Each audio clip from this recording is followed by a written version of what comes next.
Hello, welcome to the Lulu Loves Crochet podcast, episode 37. My name is Emma and this is my podcast about crochet and crafts, books, TV and anything else I fancy talking about. How are you all? I hope you're all well. We're still here. It's another grey day in lockdown, but February is here and trying to get in brighter spirits. So I brought the daffs up. They've really cheered me up this week, although they're starting to go over now. So I thought we could get some a little bit of happiness from them. Actually, it's been, I won't lie, it's been a really hard week. I'm not even sure why. I think it's just been one of those weeks where I've been in a bit of a funk. And I'm one of those people, unfortunately, when I feel like that, I can infect anyone within a 10-meter radius. So I'm trying really hard to pick myself up this week, because I do very much wear my emotions on the outside, and I don't have to be crying or screaming for you to know that I'm not feeling myself. So I do have the ability to take everyone down with me. So this morning I've been trying really hard. I wasn't even going to film, but I thought I really enjoy filming the podcasts, and talking to you about the things I've been making and reading do actually really cheer me up. So I thought I would come on and film anyway, and I've been trying really hard this morning. I got up and had a shower and put a full face of makeup on and danced away to some 80s and 90s questionable dance music. I've eaten a heart-shaped crumpet. That made me smile. So we're getting there. I already feel better. So but yes, it has been one of those weeks in lockdown where just feels a bit hard. I think we're all tired and I don't know, we've just had enough really, but we're getting through it. So I hope you are all getting through it too. And I hope that you're taking some time to try and do some small things that bring you happiness. Anyway, enough about me. I will get started with what I've been making.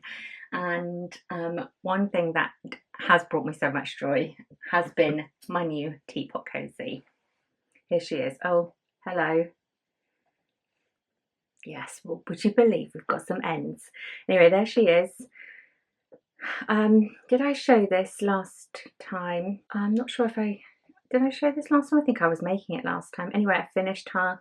She looks divine. I don't think you'll be able to see the thread. I had trouble showing you last time, the little sparkly threads that are running through those ruffles. Anyway, I unfortunately ran out of that sparkle thread. I was so close to the end. So this side got done and I was halfway through this side there. So from there down, so for the last 5 ruffles, they don't have any sparkles, sadly. Now, what I was going to do was just stop, put it aside and try and find some more of that sparkle thread. I think it was the Ito thread that I'd had for such a long time. So, but the point of using it was to try and use it up, because I'd had it for such a long time. So it didn't seem right to go and buy some more. So I just carried on without it. And actually you can't really notice, because the sparkle is so subtle. That's the side that doesn't have it at the bottom. You don't really notice it, but it's a little bit sad. But I carried on anyway, because one, I thought otherwise this project won't get finished. It would just be another project that's lying around for months on end, and you know, I didn't want that. So I finished the ruffles, and I thought what I'd do, if I get some more fine thread that's a similar shade, I can just weave it through the stitches with a needle and thread. So hopefully I'll be able to do that. But like I said, you don't really notice it, and it is absolutely gorgeous. And like I said, that was very Bridgerton inspired to put the gold thread through it, because I hadn't when I started it. I'd just been going with a neutral grey colour. I think that was a paint box or a Stylecraft yarn. I'll try and find out. I'll put all the links to anything I've mentioned in a blog post. Hopefully I'll get time to do that, and I'll link it below. but I put a post on Instagram, I'll put it here, and because my new Bridgerton book arrived, because I was missing Bridgerton so much that I ordered the book. So let me know if you've read the series. I wasn't even aware that it was a series, but today this arrived. So this is the next in the series, and this is the Viscount Who Loved Me. So this is about his story. I don't know whether to read it or not. I feel like a bit naughty to read on, but I really want to. But I think I'm going to read the first book and see how that compares before I read that second one. But happy to have it. I'd be more excited if season 2 was on the telly. So that's my Bridgerton inspired tea cozy. In fact, I'm thinking that I might do some sort of afternoon tea with Lulu and just get a bunch of cakes and some scones and maybe really make an effort to just do something really nice in the house at the weekend, because yeah, like I said, I think everyone's feeling a bit flat, so I thought that would be something nice that cheer us up and can make a bit of an effort to make everything look lovely and just have some really special cakes. So I'm really happy with that. I've been getting a lot of joy out of it, more than I probably should out of a tea cozy, but you know, you take your pleasures where you can get them these days, don't you? And then the other things I have been making have been these turban style head warmers, ear warmers. Oh look, Rob says I look like something out of the 50s and 60s. This is a pattern. This is a pattern a 3 pattern that I found on All About Amy's website, or is it All About Amy or All About Amy? I think it's Amy. Anyway, I'll link it below. There's a video tutorial as well. They're really easy to make, and they just make great ear warmers if you're out and about, because I wear my hair up quite a lot because I've got crazy unruly curls and it's just easier to manage. But when I'm out walking the dog, I can't often wear a hat, or not the type of hats I like to wear, but my ears do get cold, so I just made one out of necessity really. And she's got a lovely post, and it's more sort of instructions. You basically you make a rectangle, and she gives you all the sort of measurements, the rough measurements that you would need, and then you join it in a way that creates that lovely twist. Can you see that? And that creates the turban. So it's just one rectangle of fabric, and you can do it in any stitch you want. I chose to do it in this lovely alpine stitch because I just really loved the texture it gave. And I just used some yarn I had in stash. What I did notice is, if I can pick, this is the first, yeah, so this is the first one I made. It fits beautifully, but where I've started with a chain, there we go, there's no stretch at the top, you see, so you have to have it the right size.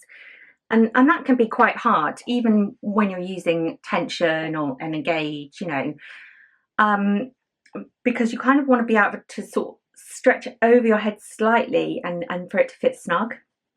Anyway, it worked, but I thought I don't really want to stretch it out of shape. So, and of course, the other end where you finish is stretchier because you're ending on those stitches. So I made one again because I thought, well, I had enough yarn. I was using a 100-gram ball. I'll show you what I was using in a minute. So what I did for the second one, I thought I'd make one for my eldest daughter, because she's down by the seaside and they do lots of, you know, walks along the coast. So it can be really windy and chilly. So I started the next one with a foundation double crochet, or a foundation single crochet for the US, and I just, you know, it just worked so much better. So similar, well, it's exactly the same, but if I can, because you can barely tell the difference. Yes, so that's, so instead of a starting chain, you end up with that, well, it just looks like a normal stitch, and you end up with that obviously on both sides. So it's got just a little bit more of flex, look, top and bottom, which is perfect for that headband. Whereas if I do it on this, you can see it wants to stretch at the bottom, but at the top those chains are rigid. I mean, one way you can get around that would be to, when you're working your foundation chain, would be to work it with a larger hook. But it's still not going to give you the same stretch, but you will sort of alleviate that problem of it being sort of stretchier one end than the other. So it would help. But if you want to even top and bottom, I definitely would recommend working a foundation stitch. Anyway, so I've done one for me. I've done one for Kyra. And then as I was making one for Kyra, I thought, well, I don't know, she might like a more vibrant colour. And I had really enjoyed making them. They don't take long, you know, you can whip one up in an hour really. And I wanted to make another one, so I made her one in this brilliant green. I absolutely love this colour. Again, it's definitely not a colour I would wear, but look at that. And she's got lovely blonde hair, so I thought that would really sort of stand out. And she, as you know from the jumper I made her for Christmas, the granny square jumper, she, oh, there we go. She loves the bright colours. So I was torn between making one in purple or green, and I went with the green. I think she'll love it. Now, sadly, I used the same hook and the same pattern, but the yarn I was using, I thought I picked up an Aran weight, but it wasn't. It was it's a paint box chunky yarn. So it did come out a little bit bigger, and I feel like her head is smaller than mine slightly, so I think it might be a bit big on her. So I might make her another one. I might just send it to her and see, you know, she can always pass it on or pop it into the charity shop when they're open. So I'll send her both. She can decide. She might not wear either, to be honest with you. So I have had so much fun making those. They've been perfect for me. Like I said, I still haven't really wanted to commit myself to bigger projects, so it's just been perfect. I will show you the yarn I used actually, because it's lovely. So the green yarn I used was the paint box chunky acrylic, and the sort of grey mild was this. This is called Drifter by King Cole, and it's an Aran weight yarn. And it is so soft. I've not worked with it before, but it's 79% premium acrylic. I'm not actually sure what premium acrylic means, but anyway, it is. And it's 17% cotton and 4% wool. It's so soft. I mean, that would be a lovely yarn for a child's project, I think. It's just gorgeously soft. So I don't know, I've had that in my yarn stash for a long time. I had 2 balls of it, so I don't know why I bought it, but I'm not sure if it's still available, but if they do, I definitely recommend it. This is shade 4181 and it's called Rockies. So it gives a lovely finish. So that's that. And then I think that's it for finished objects really. I've just started 2 new projects. One is one of my designs that I'm remaking so that I can write up. And the other is a project that I've been meaning to start for ages. I bought the pattern a long time ago. I never got around to starting it, so I'll show you that now. I've popped it in my Christmas bag because I couldn't find a free bag. So it's just a shawl. So it's a shawl pattern from Dada's Place. I think that's what she's called. I'll put her name up here. She does the most beautiful patterns. I follow her on Instagram. I've bought a couple of them actually.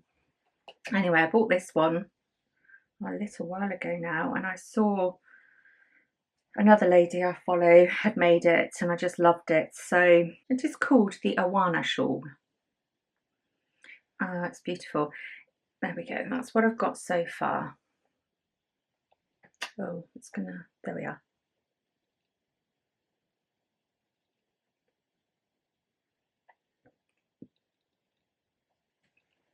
That's beautiful, isn't it? I will put some pictures up of what the finished shawl is supposed to look like because it's got a really lovely pattern. I love it. These, actually, I'm already working a project up with bobbles and this yarn. This is a drops yarn. Just lost my stitch. I think this is drops and oud. It's going to be so pretty. I'm really enjoying working on it. I love those that sort of checkered grid pattern made with single and double crochets, or double and treble crochets. And these bobbles are treble or double treble bobbles. So I would normally use a double crochet or treble crochet to do my bobbles, but these ones have been done with the big boys and they really pop. Look at those. That looks almost more like a popcorn stitch to me, but it is actually a bobble. It's just beautiful. They really, really pop. So anyway, the pattern calls for, it's supposed to be done in thread. Now, I didn't have enough thread and I've got so much yarn around, I didn't want to order any more. So I've gone with the drops because I know that I've got a lot of that in my stash, and it the pattern called for the cotton thread, and it will make this most beautiful shawl. I mean, all made from that fine crochet cotton. It would be perfect for a wedding, a christening, just such a delicate shawl. But I'm going with the drops. This is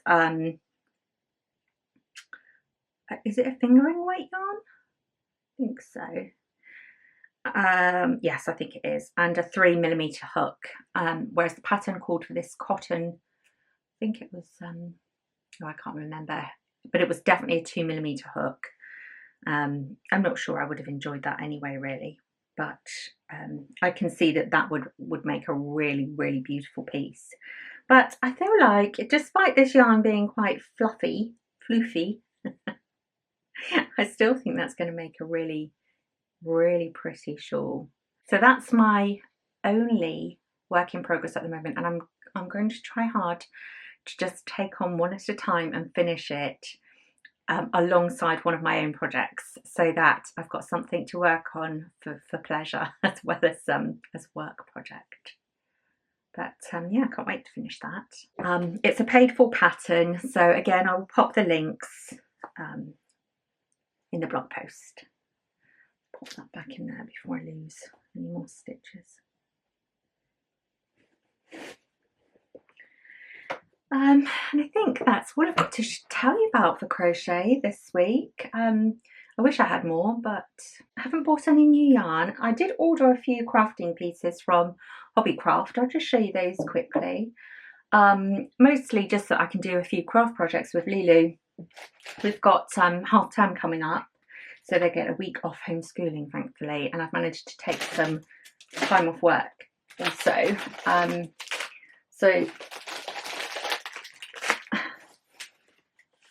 So I did pick a few things out so that we could do a few projects. So the first thing I bought were these wooden hearts. Let me take one out of the bag. They're so inexpensive. I think they were just a couple of pounds each. There we go. And I thought what we could do is paint them. So I bought two. I bought one for Lulu, one for me, so we can do that together. I just think they're really good value, and they're just light. I don't know what type of wood. This was like a driftwood, but no, it doesn't say. So yeah, I thought we could paint those, and she's got some acrylic pens. so she can do some pretty designs on those. And then I also bought her a couple of a gold and silver acrylic marker, just so that she could add some sort of finishing touches to them. And then the only other two things I bought were this. That is just a metal wreath in a bunny shape. You can't really see that. I thought that would be lovely with either some chunky yarn crocheted around it, but what actually I think I'm going to do is just maybe do a pom-pom wreath and just use this as a, you know, a guide. And so just make lots and lots of pom-poms with Lulu, with lots of scrap yarn, different colours, and then just maybe stick them on with a glue gun, and add some other flourishes and that. So that was really good, and that was only a couple of pounds as well. I'll pop links, like I said, but I just thought that was a really cute piece for Easter. And then just to go on it, we've got some tiny little plastic Easter eggs, just speckled, 36. I think they were about £1 or £2, something like that. It just, I know everything came to about £12, so just so cheap. So those are a few things to keep us busy over the holidays.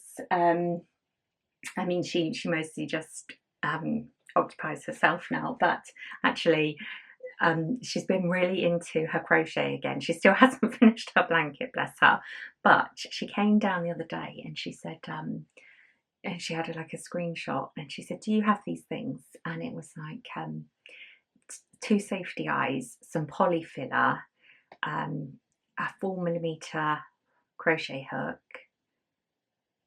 and 2 different colours of yarn. I said, well, yeah, I have. She's like, well, you've got it all. So I said, yeah, well, why do you want it? And she'd seen a little YouTube video, and it was how to make these little amigurumi whales for absolute beginners. And it was so lovely because it was a younger girl actually doing the tutorial. So she just sat down, she learned, so she came to me and she said, I've learned how to do the magic loop. You know, is this right? And I'd say yes. So she would work her rounds and then come and I would just have a look at it for her. But she's really got the hang of all the stitches. So there's her little, she let me borrow it to show you. There's her little amigurumi whale. It's even got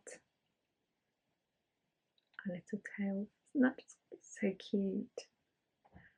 And she was just so proud when she'd finished that, and he looks great. So yeah, I was proud, to be honest with you. I just think that's amazing. So and then she asked me if there were things that she could make that were nice and quick and easy. So at the moment she's crocheting herself some cotton face wipes. So she's been sat there in the evening crocheting all these circles. So yeah, she's really getting the hang of that, and I just think that's lovely. So that's it. So lastly, I'll just talk you through some books and TV that we've been enjoying.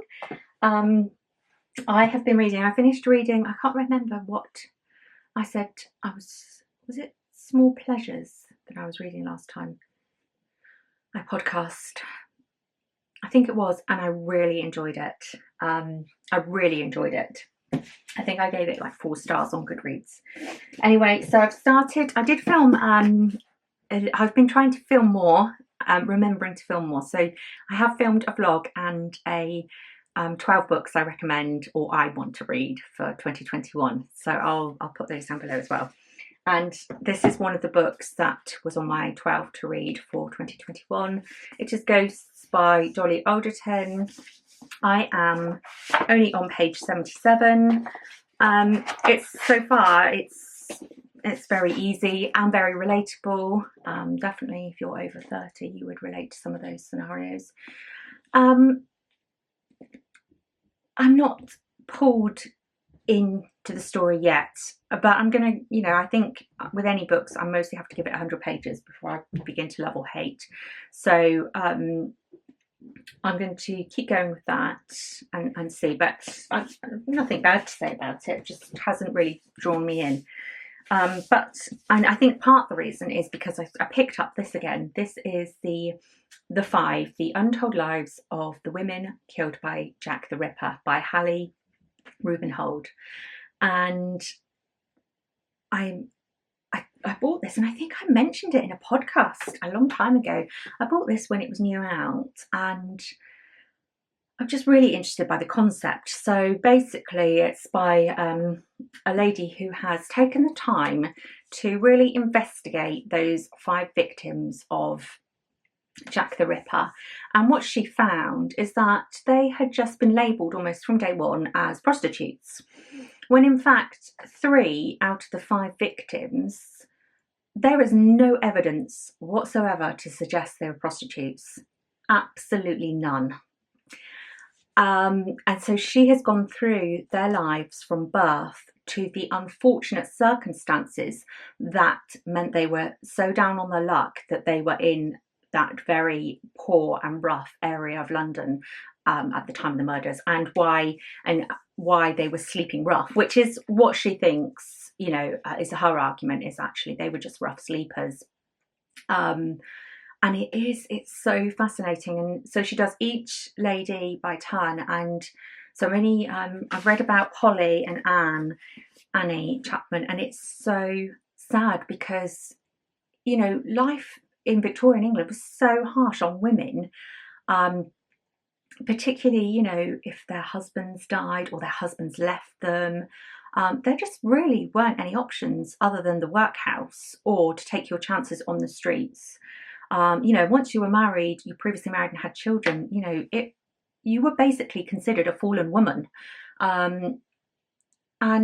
And they were all tarred with that brush, really. They were all tarred as being immoral, fallen women, and that label kind of stuck with them. And actually, from the 2 that I read, it was really, really tragic. One was an alcoholic and left a very loving family that were constantly trying to pull her back, but she'd had a really tragic upbringing, and you know, lots of death from all sorts of scarlet fever, typhoid,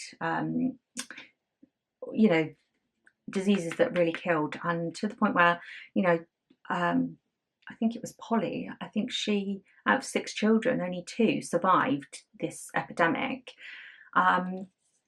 So really, really tragic lives, you know, and it's just really, really good to have their voices found, I think, through this historian. And, you know, I think even if you watch the films on Jack the Ripper, it will always be groups of prostitutes, and, you know, that obviously did happen, and it was obviously a big part of London life, but these women deserve their own stories, and to be labelled a prostitute across newspapers and a fallen woman when that was so far from the truth. You know, these women had children and families. Really, just really, really sad. Anyway, I love this book, and it's really all I want to read at the moment. So I'm about a third of the way through, because it also gives you a real sense of London and how they came to be in those situations and what London was like, and it explains the factories and where they were working and where they were living, and just really, really good. What was going on around the times where they lived, you know, how they ended up where they were. Really, really interesting. So if you love social history, women's history, I would definitely give that a read. And what I like about it is she does not go over the murders themselves. It kind of, I mean, I don't know if she does later on, but each woman's story stops at their last sighting. And I like that, because we don't need another book that tells us those gory details, you know. So it really is bringing those victims to life. So I'm really, really enjoying that. So that's those 2 books. And then we have also watched recently on Netflix, which I think some of you will enjoy if you've not already seen it, is The Dig. and that's a film, and it's got is it Ralph Fiennes? I'm going to check, that might be his brother.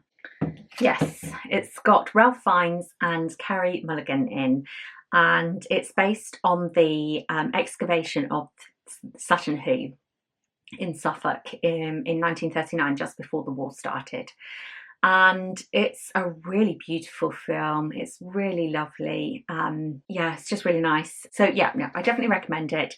It's telling the story of the uncovering of the mounds, the excavation of the mounds that were in Sutton Hoo, and they discovered an Anglo-Saxon burial, which involved that big ship and all the treasures in there.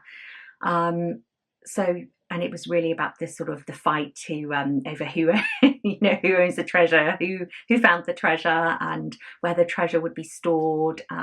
But really, it's about the relationship between the landowner and the excavator. It's a really beautiful story. Anyway, I definitely recommend that. Rob and I watched that. We really enjoyed it. And I think that's about it for TV. I haven't really got myself into anything else at the moment. So that is all for today. So hopefully I will get time to take some photos and get a blog post. I might have to wait until I finish work tomorrow. So I'm not sure when you'll watch this. Maybe Saturday, maybe Sunday. But anyway, I hope you all have a lovely weekend. I hope you have a good week. And if you're really not feeling it, don't feel bad, because I certainly haven't been feeling it this week. But I'm trying to remember all the blessings that I have, and trying to stay positive. So take care, and I will talk to you in another couple of weeks. Bye bye.